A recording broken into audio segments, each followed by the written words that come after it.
vez, é uma alegria imensa tê-los aqui nesse domingo. Lembrando que nós estamos hoje no nosso segundo tema dos domingos especiais. E eu gostaria de só relembrar o verso que nós estamos usando como base para esta série. Atos capítulo 19, versículo 15.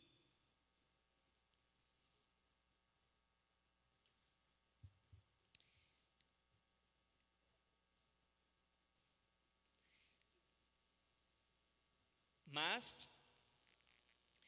o espírito maligno lhes respondeu: conheço a Jesus e sei quem é Paulo. Mas vós, quem sois?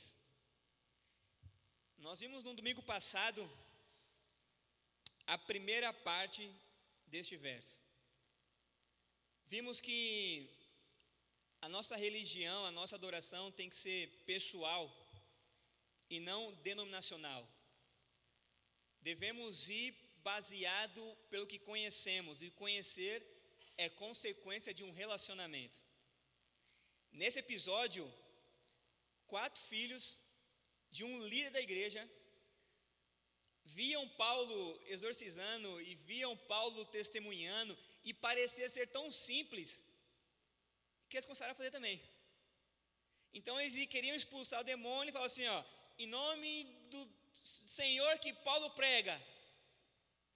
Não tem como terceirizarmos a nossa fé, a nossa adoração. Então nós vimos semana passada, dividindo entre eu, o meu próximo e Deus. Na primeira parte nós vimos quem nós somos. Se queremos uma mudança, se queremos de fato crescer na caminhada cristã, parte desse pressuposto: saber quem somos.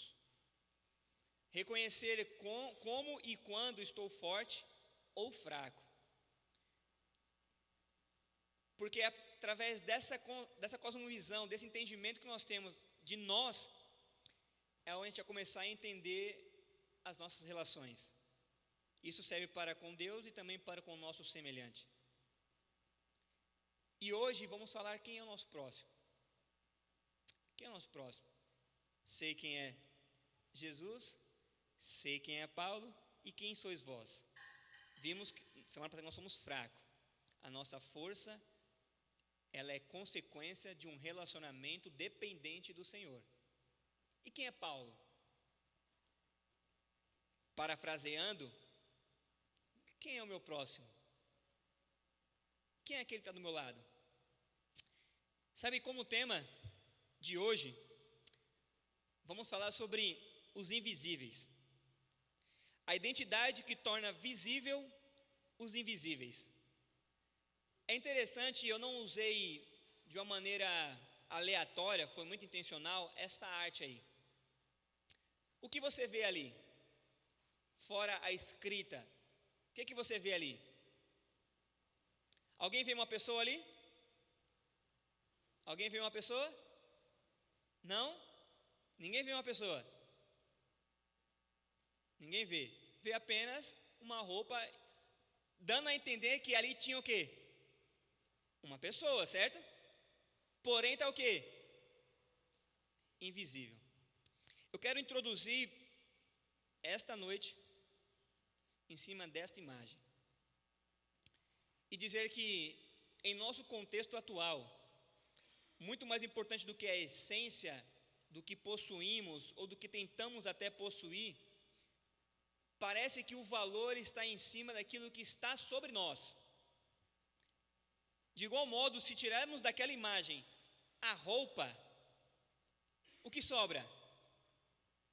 Nada. De igual modo, parece que hoje, se eu tirar de mim a minha roupa, que para muitos a roupa ela traz uma característica social muito interessante, onde divide, pobres de ricos, estilosos de sem estilos. Então ela é um divisor, ela causa uma barreira de grupos. Então hoje, se você estiver carregando uma camiseta de marca, dá a entender para a sociedade que você é uma pessoa importante. Diante desse contexto, surgiu o que nós chamamos de pirata, ou piratear, copiar, plagiar, vamos por assim. Eu sou de São Paulo, e até quem não é de São Paulo conhece muito bem a 25 de março. Alguém aqui conhece 25 de março? Ela é famosa por quê? É tudo barato, né? Mas não é barato, são réplicas baratas. Porque barato por barato, irmão, tem em todo lugar, mas lá você tem quem gosta de bolsa, né? Michael Kors, as mulheres que gostam dessas marcas aí, lá, se você, ao invés de pagar 20 mil reais em uma bolsa, lá você paga 150. Você tem a bolsa da Michael Kors por 150 reais.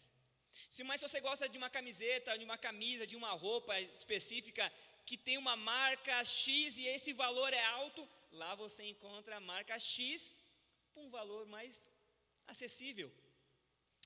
Nesse contexto, a gente tira a ideia do valor e traz para o aspecto temporário. Valor está sempre atrelado à durabilidade. Quando é algo que não dura muito, perde-se o valor, porque passa a ser mais tido como importante o aspecto monetário do que o aspecto de durabilidade. Então, se você vai para o centro de São Paulo e escolhe, ao invés de comprar uma marca X original, e prefere comprar uma réplica, você não se preocupa com a durabilidade, porque na tua mente o valor foi baixo. Então, se lavar e desbotar, lavar e manchar, tranquilo. O teu prejuízo vai ser pequeno, porque você pode adquirir uma nova. Nesse contexto, nós mudamos um pouco a nossa chave mental para entender a importância do que é duradouro. E passamos a dar valor ao que é temporário. E trazemos para a temporalidade aspectos que nos colocam um status social. Por isso que não queremos apenas o barato, queremos o barato com marca. Então as pessoas já não mais são enxergadas pelo que elas são, mas pelo que elas estão. Desculpa, Rildo, você que é em letras, mas entenda bem, né? Elas estão lá pelo que elas estão, não pelo que elas são. Pelo que elas estão sendo, pelo que elas estão vestindo, pelo que ela está fazendo, não pelo que ela é. E para muitos de nós, mesmo vivendo em uma sociedade vasta, você se sente sozinho, não se sente visto, não se sente olhado, não se sente valorizado. Então, como entender a identidade que torna visível os invisíveis? Como entender essa essência? Aonde encontrar isso? Esse é um ponto interessante, e eu quero fazê-los abrir a Bíblia, agora lá em 2 Reis, no capítulo 5, que é a história que nós vamos usar como ilustração para esse tema, ok? Entendam bem o aspecto ilustração, tá? Eu não estou diminuindo a importância da Bíblia, eu estou só apenas falando que é ilustrativo a relação dos personagens que nós vamos ler nessa história com a nossa vida. Então, 2 Reis, capítulo 5, vai falar sobre a história de um homem muito conhecido, muito pregado, porém a minha ênfase não vai ser em cima dele. A minha ênfase vai ser em cima de uma pessoa que nem o nome sequer é citado. Diz assim, a partir do verso 1: Naamã, comandante do exército do rei da Síria, era grande homem diante do seu senhor e de muito conceito, porque por ele o Senhor dera a vitória a quem? A Síria. Era ele homem da guerra, porém leproso. Agora vem os 2 versos que nós vamos tomar como ênfase.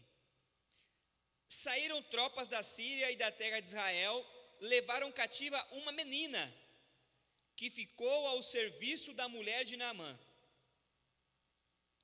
Quem é essa menina? Esse é um ponto interessante. O Rio estava falando sobre contestar, e eu contesto muito essas questões, ainda mais esses detalhes da Bíblia. Lógico que nem tudo vai ser revelado, mas é interessante que a gente vai viajando nas histórias, tentando entender o porquê que está ali esta pessoa, esta frase. E eu ficava perguntando, por que está essa menina? É interessante a gente entender 2 pontos. Primeiro, nessa história, quem é que é escravo? Esse é o primeiro ponto. Na relação que nós temos, na relação social, muitas vezes julgamos como escravo aquele que é dependente, talvez, de um produto químico, talvez que é dependente de um aspecto de violência, alguém que é subordinado a algo. A gente sempre olha num aspecto negativo o outro, quando na verdade muito do aspecto negativo vem de mim. Há na área da psicologia uma área chamada psicanálise, e um dos termos que eles adotam chamado de projeção. Quando você vai se referir ao outro, é muito do que você é. Então, se você julga muitas pessoas como falsa, é uma projeção do que você é. Você enxerga facilmente defeitos nos outros, dos quais você possui, mas você não consegue enxergar. Então, em uma terapia de psicanálise, através das abordagens de pergunta e resposta, reflexões ali, você percebe que o que você contempla no outro tem um fundo de verdade, vamos pôr assim, do que você é. Mas é difícil você enxergar em você. Por isso que nosso primeiro tema abordou isso. Quem sou eu? Para depois entender quem é o outro. Nessa história, inicia falando sobre um homem valente, respeitado pelo senhor dele, pelos superiores dele, pelos amigos dele, respeitado pela tropa. Porém, ele tinha uma característica, ele era o quê? Leproso. E aí, de repente, introduz no verso 2, falando que as tropas da Síria saíram de Jerusalém, saíram de Israel e levaram de Irá uma jovem cativa, para servir a mulher de Naamã. Sabe, essa jovem, ela tinha tudo para ser a pior pessoa na história. Até porque ela era jovem, até porque ela era, penso eu, uma adolescente, talvez uma juvenil. O que ela fez agora para ser escrava? Ela nasceu em uma nação que por escolhas diversas de rebeldia a Deus, Deus permitiu, e fala no verso 1, que Deus usou Naamã para derrotar Israel. Ou seja, Deus usou os inimigos para derrotar a sua própria nação, porque uma lição precisava ser dita, precisava ser ensinada. E essa jovem, o que ela fez? Não fez nada. E muitas vezes, na nossa relação, nós somos muito vítimas, ou nos vitimamos demais, como se de repente a situação que eu estivesse vivendo é em resposta a uma atitude de um terceiro, e não de fato o que eu tenho, ou o que eu sou. É como se a minha postura, ela é consequência de uma educação que eu tive. Lógico, isso tem muito efeito, e realmente pode produzir um caráter defeituoso, mas está sobre mim e sobre você determinar se isso vai ser duradouro ou não, porque o Senhor pode mudar tudo. O Senhor pode mudar tudo. A promessa do Senhor é muito clara, fala que a maldade dele vai percorrer geração em geração, porém a bênção dele também percorre geração em geração. Por isso que se o teu pai, a tua mãe não foi um bom exemplo, se a tua família não foi um lar para você, não quer dizer que assim vai ser sucessivamente. Nós temos como barrar essa maldição. É apenas uma mentalidade para entender quem é escravo da situação. Quem é escravo? Nesse contexto, a menina não era escrava, porque mesmo reclusa de liberdade, ela ainda era uma pessoa livre. Livre porque o Senhor dela não estava limitado a paredes, não estava limitado a correntes, não estava limitado a ordens. E todo aquele que, de maneira sincera e franca, adora e serve a esse Senhor, também é livre. Então imagina só, ao invés dela ficar resmungando, choramingando e reclamando e amaldiçoando, ela percebeu. E aí vem um detalhe que eu quero trabalhar com vocês. Muitas vezes, nas nossas relações, a gente não ajuda porque a gente não identifica. Naamã, como dito na história, ele tinha o quê? O que ele tinha? Lepra. Aí eu te pergunto, lepra é uma questão que até hoje, e eu estava assistindo domingo passado, calma aí que, valeu, eu estava assistindo domingo passado, quem assistiu aqui o Fantástico, Drauzio Varela falou sobre isso, a hanseníase, que é semelhante ao que era a lepra antes, né? E para muitos médicos, cientistas na área, é a lepra atual. Só que naquela época não tinha cura. A cura era exclusão, reclusão, você saía, ou um milagre acontecia. Do contrário, você morreria com aquilo. Hoje, muitos têm lepra, mas ainda morrem disso. Porque o detalhe não é saber diagnosticar uma doença, mas é saber se parece doença, existe cura. Porque uma coisa não é você morrer de uma doença incurável, mas você morrer de uma doença curável. Porque isso quer dizer que há cura, mas você se nega a ir atrás da cura, se nega a se submeter a certos procedimentos, porque precisa para isso reconhecer a doença. E nós não estamos preparados para reconhecer a doença. Naamã tinha lepra, porém no verso 1 fala que ele era um guerreiro, um homem de guerra. Eu me pergunto, se lepra naquela época determinava uma reclusão, como é que ele poderia ainda continuar sendo um guerreiro? Parece uma incoerência, mas aí vem algo que é muito característico em nossos dias e do qual a primeira imagem faz menção: cobertura. Cobertura. Sabe, para esconder as doenças, para esconder os defeitos, para esconder as falhas, muitas vezes nós nos cobrimos. Porque o nosso medo não é revelar a doença, mas é se sentir excluído por alguém. Porque se você soubesse que tal pessoa não iria te excluir, sabendo de quem de fato você é, você falaria. Mas com o medo da exclusão, com o medo do olhar condenatório, muitas vezes nós o quê? Nos cobrimos. Porque mais valioso é o que eu visto do que o que eu sou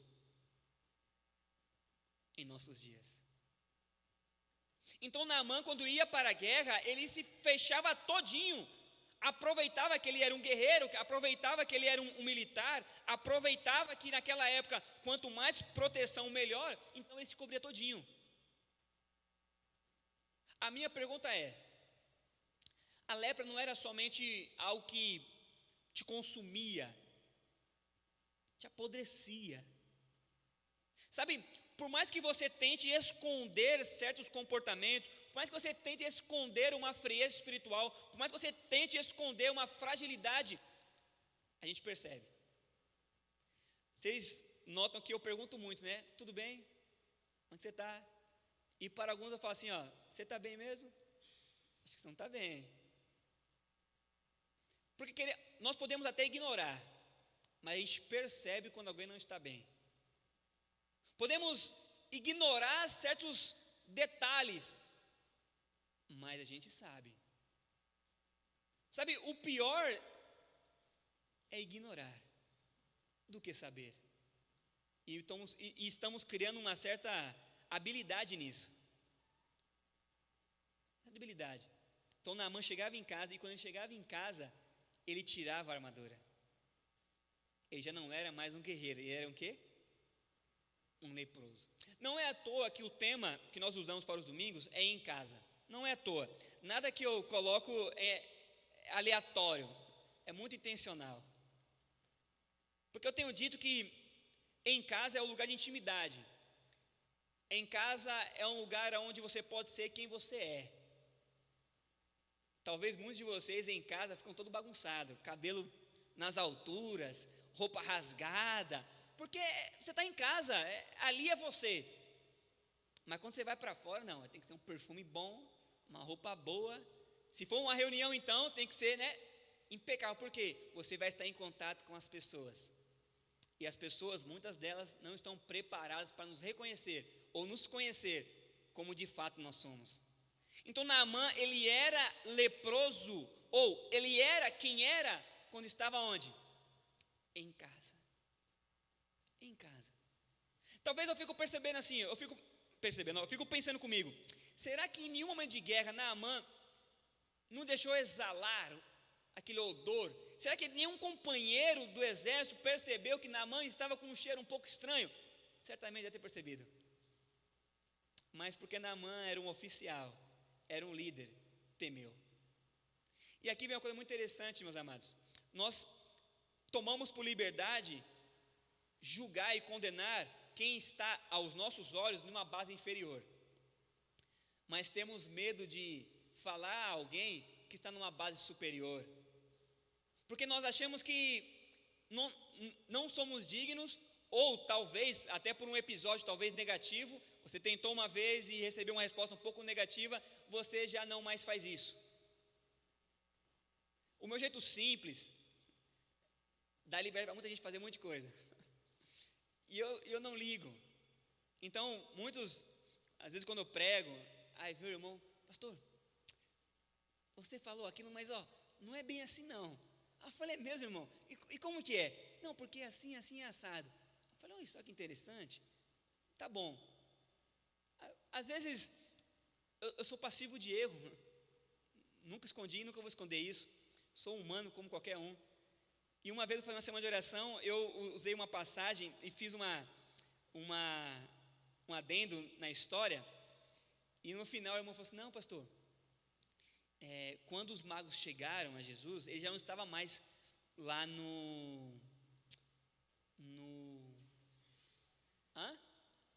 na manjedoura, já estava na casa já, porque já passou um tempo. Eu falei, é mesmo, irmão? Aí na noite seguinte eu fui e falei, irmãos, igreja, me perdoe, ontem eu falei isso, tal, mas fulano ali me abordou, foi tranquilo e tal. Eu falei, não precisava não, precisava, irmãos. Porque às vezes o líder, ele vem e fala muita besteira, e a igreja está acostumada a ouvir e replicar aquilo, porque fulano é líder. Mas nós temos total liberdade de repreender, mas lógico, na unção do Senhor. E você, líder, também tem que ser humilde para reconhecer quando você falha e quando você não falha. Porque o fato de você estar em tal posição não te coloca como um super-herói, como um perfeito. Eu fico imaginando que naquela história, naquela época, muitos desconfiavam, mas ninguém chegava. Mas quando ele chegou em casa, ele percebeu. Porque em casa a gente percebe algo que não tem na rua, que é o quê? Amor. Amor. O mundo carece de amor. E amor não é algo nosso. Não é nosso. A Bíblia fala que o amor, ele é consequência de um relacionamento com Deus. Porque Deus é amor. Nós não somos. Aqui na UNB, fazendo um mestrado lá, é interessante, essa semana eu estava lá no corredor, e uma jovem veio, estava ela e mais 3 amigos vindo, né, em direção oposta à minha. E ela era, como é que é a maneira mais carinhosa de falar? Vesga? Estrábica, né? Ela é estrábica. Me perdoe, tá? É que tem essa palavrinha carinhosa. Ela era estrábica. E eu avançando assim, e conforme ela vinha, ela viu que eu era o quê? Um desconhecido. O que ela fez? O que ela fez? O que você acha que ela fez? Baixou a cabeça, desviou o olhar. Com medo que deu perceber o quê? Entre aspas, tá? Entendam bem, entre aspas, um defeito dela. O que ela fez? Baixou a cabeça, desviou o olhar. Sabe, hoje as pessoas têm medo que a gente veja o outro como ele é. Porque por diversos momentos, quando você tentou demonstrar quem você era, você foi excluído de um grupo, você foi julgado, você foi condenado, mas em casa é diferente. Se lá fora falta amor, em casa não falta. Não falta. Por isso que nossa maior dificuldade é entrar na igreja e, quando entrar, se sentir pecador. Essa é a nossa maior dificuldade. Porque nós não temos ainda essa concepção. Porque o mundo tem nos preparado para andarmos armados, cobertos, e não nu. Por isso que até dentro da igreja, muitas vezes queremos ainda parecer ser algo que nós não estamos sendo.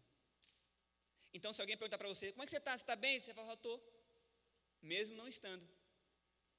Às vezes você vem para a igreja após uma briga conjugal, e aí você encontra alguém, como é que está? E aí você fala, está tudo bem. E não está. Os teus filhos na semana te deu trabalho. E alguém te pergunta, como é que está em casa? Está tudo bem. E os filhos estão uma bênção, estão estudando, estão trabalhando, mas não estão. Porque nós temos medo de mostrar para as pessoas quem de fato nós somos. Mas sabe, é quando a gente começa a entender, volto a dizer, quem eu sou, eu começo a entender também quem é o outro. Porque se eu entender a minha fragilidade, a minha doença, a minha pecaminosidade, facilmente eu vou compreender um pouco o outro. Então aquela jovem olhava Naamã chegando de batalha após batalha. Eu fico imaginando quando Naamã chegava, havia uma preocupação da esposa. Porque nem os servos dele, nem os amigos dele poderia ver. Então, Naamã chegava em casa e ia para onde? Para o quarto. Corria. E lá Naamã tirava peça por peça da sua armadura. E nessa que tirava peça por peça, havia e ele percebia a sua fragilidade. Porque fora daquela cobertura dura, rígida, havia alguém de carne, frágil. Eu fico imaginando que cada peça que ele tirava era uma lágrima que saía dos olhos dele. Porque embora lá fora ele fosse um homem de títulos, em casa ele não podia ter contato com a esposa. Em casa ele não podia ter contato com os filhos, porque ele tinha uma limitação. Só que Deus levou para essa casa uma jovem, que nem tem nome revelado, porque o importante não é o nome dela, mas a atitude. Porque essa jovem, ela percebia a aflição, a agonia, percebia o semblante baixo, percebia que faltava algo nos outros que ela possuía, e que mesmo morando em uma região afastada, mesmo sendo escrava, ela ainda tinha, porque ela cria em um Deus que não estava limitado geograficamente. Porém, nesse contexto, há uma palavrinha chamada medo. E o medo é uma realidade, até porque, nessa questão de realidade, uma frase interessante que eu coloquei ali, se vocês puderem ler. Se a aparência explicasse a essência, o sabor seria o quê? Desnecessário. Desnecessário. Se a aparência explicasse a essência, o sabor seria desnecessário. Pega aquele velho ditado, né? Quem não comprou um livro pela capa? Muitas vezes olhar a parte externa não determina em que nível está a pessoa internamente. Por isso que quando o Hildo fez uma de oração, ele falou assim, ora com quem você não orou. Para que a gente possa sentir os outros, perceber que está do nosso lado. Mas ainda é difícil para nós ainda se abrir para o outro. Então, você chega com outro e pergunta assim, quer que ora pelo quê? Ora pela minha família. Ora pelo meu emprego. Você não vai falar assim, irmão, ora porque essa semana eu pequei assim. Eu tentei e não consegui. Sabe, ora porque eu tento orar e não consigo, tento ler a Bíblia e não consigo, meus amigos me convidam para fazer, para sair, e eu acabo saindo, então ora porque eu preciso crescer espiritualmente. É raro a gente fazer esse pedido, porque isso demonstra nossa fragilidade, e diante de pessoas, queremos ser fortes. Mas lembre-se, aqui você está em casa. Aqui é o lugar para que você reconheça a tua fragilidade, porque é daqui que você vai reconhecer o poder que pode transformar. Só que quando a gente reconhece isso, e eu volto a dizer, muitas vezes nas nossas relações, nós temos medo, porque eu posso até identificar o irmão doente, o irmão frágil, mas eu vou chegar e eu vou falar? Como é que ele vai se comportar? E se eu falar quem de fato eu sou? Sabe, Naamã sabia muito bem o que ele tinha, mas ele não encontrava alguém que ele pudesse compartilhar da dor. Nós temos em nossas relações muitas pessoas que sofrem. E quando estou dizendo isso, eu digo na faculdade, no emprego, no prédio onde você mora. Pessoas que sofrem, mas têm medo. Vão recorrer a quem? Cresce muito o livro de autoajuda. Cresce muito o consultório de psicologia. Cresce muito porque as pessoas querem ser ouvidas. Elas querem pôr para fora o que está matando. Quando poderia ser nós esse ouvido. Dizem que a internet deu vez a muitas pessoas, não fala assim? Você ouve de tudo, vê de tudo na internet. Mas na verdade a internet, para mim o benefício dela foi que ela nos dá ouvido para ouvir muita coisa que nós antigamente ignorávamos. Então é muito fácil você olhar para o lado e julgar uma pessoa que comete um suicídio. Mas o que levou a pessoa a cometer aquele suicídio? É muito fácil você olhar e ver que um jovem saiu da igreja e falar assim, ele saiu porque ele quis. Mas o que levou ele a sair da igreja? Sabe, a gente olha, mas é filho de fulano, é filho do pastor, é filho do ancião, é filho do líder e tal. Adão e Eva, perfeitos, caíram. Imagine nós imperfeitos. Então as pessoas têm medo. Por que tem medo? Porque ainda não encontrou nenhuma menina cativa do seu lado. Nenhuma menina cativa. Alguém que pudesse olhar, notar e não somente parar nisso, mas ir e buscar uma ajuda. Sabe, depois de noites e noites, dias e dias, contemplando o sofrimento da família, aquela jovem, não temendo a morte, chega para a senhora e fala assim, ei, eu tenho uma solução, eu conheço alguém, eu sei como o meu Senhor pode se livrar, eu conheço. Sabe, ela não temeu a morte, ela não temeu ser excluída, não temeu ser chicoteada, porque ela sabia o Deus que ela cria. A convicção do Deus que ela servia era o impulso que ela precisava para contar para quem ela sentisse ser necessário aonde encontrar a solução. E essa história é muito interessante porque a solução não está nela. Ela não fala, faz isso, faz aquilo. Não, muito contrário, ela fala assim, eu sei de alguém. Sabe, muitas vezes a gente fala assim, mas eu não sei dar estudo bíblico, eu não sei pregar, eu não sei fazer. Não precisa. Fale apenas de quem você conhece.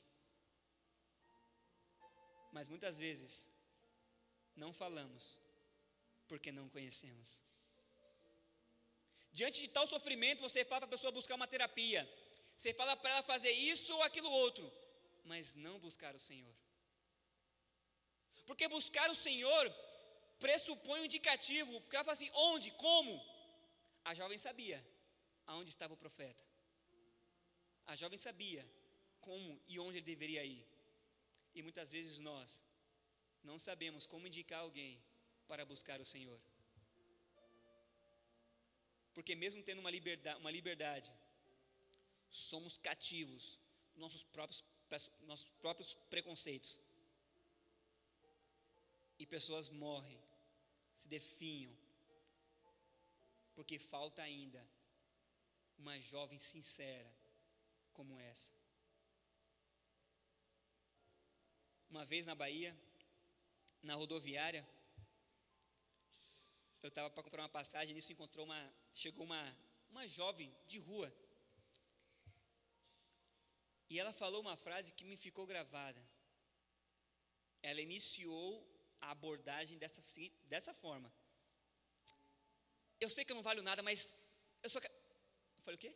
Eu sei que eu não presto, mas... Eu falei, calma aí, espera que eu já vou te dar uma atenção. Aí, o que estava fazendo? Terminei, parei, eu falei, você falou o quê? Não, eu sei que eu não presto, mas é que eu só preciso... Mas quem falou que você não presta? As pessoas falaram, elas falam aí que eu não presto porque eu me visto assim, porque eu cheiro mal, porque eu fico na rua. Eu falei, você crê no que elas falam? Eu falei assim, ó, eu vou dizer o seguinte para você. Qual é a diferença entre você e eu? Perguntei para ela. Ela falou assim, não sei. Eu falei, nenhuma. Visivelmente eu posso estar vestido diferente e até cheirando diferente, mas não há nenhuma. Sabe por quê? Porque eu creio em alguém que morreu por mim e por você. Jesus, ele morreu por aquele que, assim como você se julga, e morreu por aqueles que também te condenam, porque ele é o único capaz de mudar o nosso estado. Eu falei assim, ó, se eu morresse hoje e você morresse hoje, nós iríamos para o mesmo lugar. Mas há uma forma de sermos diferentes, e principalmente dessas pessoas que te condenam, porque Jesus pode fazer isso. Eu posso lá na frente vir a ser escravo, morador de rua, e você pode lá na frente talvez vir a ser uma empresária, uma pessoa de sucesso, mas isso não torna eu ou você uma pessoa de valor. E eu preguei para uma moradora de rua sobre Jesus, porque talvez ela nem precisava tanto ouvir aquilo, mas eu precisava entender que pessoas estão sofrendo por estarem sendo julgadas e condenadas por muitos que se julgam cristãos. Pessoas estão sendo acostumadas a andar armadas, revestidas, com medo de demonstrar quem são, porque não tem nenhuma jovem capaz de dizer para ele ou para ela aonde encontrar a solução. Essa jovem, ela não estava cativa, ela estava livre. Livre para amar. Porque o amor não é a nossa atitude em resposta ao comportamento de X ou B, mas sim em gratidão ao que Jesus fez por nós. Aquela jovem sabia que o cativeiro seria temporário. Logo, logo, ela iria sair daquele cativeiro. Mas o que adianta sair sozinho do cativeiro, sem libertar outras pessoas? O que adianta você um dia estar preso e depois livre, sendo que pessoas que estão presas também não são libertadas, e pessoas tais que você convive, que você tem contato? Chegou o tempo de amarmos, não em resposta a que os outros têm feito, mas em resposta à presença do Espírito Santo sobre nós, em resposta ao que Ele fez e tem feito em nós, porque você é, eu sou, nós somos leprosos. Nós somos. Reconhecer isso, reconhecer nossa fragilidade, nossa dor, é talvez uma condição de termos uma empatia pela dor dos outros, de reconhecer que muitos lá fora não têm a esperança que nós temos. Por isso que meu desejo é que possamos amar mais, olhar mais, sentir mais, porque pessoas ao nosso redor estão morrendo, Hildo, aos poucos. Eu gostei muito dessa frase. Quando começou a morrer? E eu quero parafrasear o que você disse. Eu começo a morrer quando o meu companheiro passa a ser invisível para mim. Eu começo a morrer quando eu já não sinto mais a dor do outro. E eu termino dizendo: os discípulos estavam numa casa após 40 dias de Jesus, depois da ressurreição. E o Senhor disse assim: vocês vão ficar aqui, e quando vier o Espírito Santo sobre vocês, vocês vão sair, vão pregar, vão testemunhar. Porque se vocês saírem agora, sem o Espírito, vocês não vão sentir as dores. E sem sentir a dor, vocês não saberão dar o remédio ou identificar os doentes. Por isso, jovens, por isso, igreja, eis o momento de recebermos o Espírito Santo, para que em dias posteriores, ao sairmos daqui, possamos identificar os doentes e curar suas feridas, porque fomos amados, fomos resgatados, e como resposta desse amor, amamos também os outros.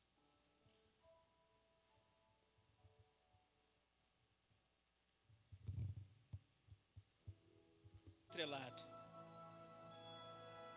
busque apenas ajudar. Ame, sem que para isso o seu nome seja reconhecido. Ame, apenas ame. Antes de orar, 3 anúncios. Semana que vem vai começar aqui a semana de oração. Começa a partir de sábado, Watson. A partir de sábado e vai até o sábado seguinte, dia 21 até o dia 28. Vai ser uma semana muito abençoada e principalmente você que tem jovens, tem filhos, vizinhos, chama as crianças que moram perto de você para vir, porque vai ter não somente para os adultos, mas uma abordagem muito mais também infantil, que vai ajudar muito também. Então faça parte, é uma continuidade dessa atmosfera que nós estamos tentando implantar aqui. E aí voltamos nesse contexto de domingo, no dia 29. Dia 29 vamos ter aqui uma roda viva. Pessoas que reconheceram, se conheceram, identificaram os pontos fortes e fracos pessoais e também conseguiram notar como poderia atender às necessidades do seu semelhante. Então vamos trazer pessoas aqui que já estão agindo, já estão beneficiando outras vidas. Se você conhece alguém que quer nos dizer, podemos tentar encaixar, mas vão vir pessoas aqui que de um certo modo, de uma certa forma, não são adventistas. Então eu quero que você venha sem preconceito, tá? Porque são pessoas que reconheceram, são cristãs, tá? São cristãs, reconheceram que a vida delas é uma oferta ao Senhor. Eles trabalham, mas isso não os tira de ajudar e aliviar fardo dos outros. Pessoas que trabalham em prol da cura do seu semelhante. Dia 29, vamos ter essa roda viva aqui. Então venha e traga amigos também. E aí em outubro, dia 6 de outubro, vamos trabalhar na última parte dessa nossa temática, identidade. E vamos falar sobre a Trindade. Vamos dividir em 3 temas. Falaremos sobre quem é Deus o Pai, o Filho e o Espírito Santo. A nossa compreensão disso vai nos ajudar também na nossa dependência e no nosso relacionamento. Amém? Que o Senhor te ajude e te guie nessa semana. Vamos orar? Pai querido, eu te agradeço muito por nos dar o privilégio de ouvir a Tua voz, de estarmos na tua companhia, mesmo carregando tamanha imundícia, mesmo sendo quem somos, o Senhor ainda permite estar na tua presença. Isso me alegra, Pai, porque o teu interesse não está no que vestimos ou nos títulos que carregamos, mas sim no que de fato nós somos. E mesmo que não sejamos algo bom, em tuas mãos podemos nos tornar, porque a bondade, o amor, tudo emana do Senhor. Por isso, Pai, que neste meio aqui possa ter um monte de pessoas, assim como aquela jovem, do qual o nome não é nem relatado, mas pessoas que têm um interesse em encontrar feridos para aliviar a dor. Pessoas que mesmo temendo talvez um desemprego, temendo talvez uma amizade rompida, temendo seja lá o que for, ainda assim, coloca isso como insuficiente, diante do fato de apontarmos para tais pessoas o nosso Salvador. Ajuda-nos, ó Pai, a sentir as dores dos outros, para que possamos juntamente com eles crescermos em graça. O lanche que iremos fazer, ó Pai, é fruto de pessoas que dedicam tempo também. Muitos nem vêm, nem conseguem assistir aqui, nem conseguem cultuar o teu nome, mas estão cultuando lá. Então, Pai, que a tua igreja seja abençoada e que esta bênção seja estendida a todas as pessoas em nosso convívio. Em nome de Jesus, amém. Como eu mencionei,